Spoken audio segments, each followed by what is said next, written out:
Did we know about the risk? I think we all did. You don't go into something like that believing it's a cruise ship, right?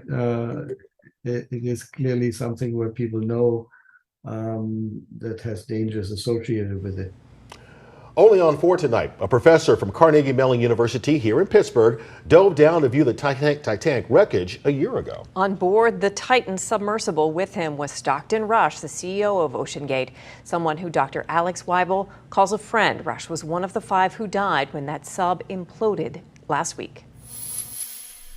Dr. Alex Weibel spent half a year preparing to do experiments on the Titan. His goal to make communication easier and more effective using AI and voice recognition instead of text messages. This is Weibel with OceanGate CEO Stockton Rush. Either way, it's just a horrible scenarios to think about. So I was, of course, heartbroken given that I had a kind of a bad suspicion or bad feeling about this, and watched this, of course, with great anxiety because it could have been me, and it's my friends after all. Weibel lost 2 friends when the sub imploded. He says scientists continue to explore the wreckage of the Titanic, and he counts himself as fortunate to have been able to do some work at the ocean floor.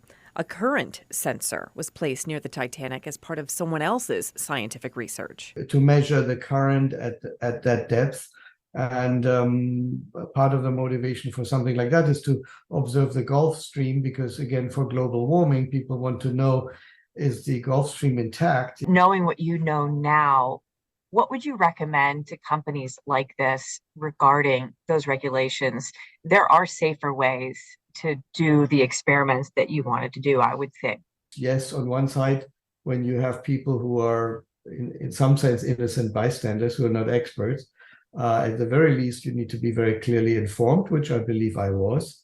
And maybe what one could do better, perhaps in the future, is to do more testing. I mean, the carbon fiber as a material for submarines hasn't really been studied as much. I think exploration must go on.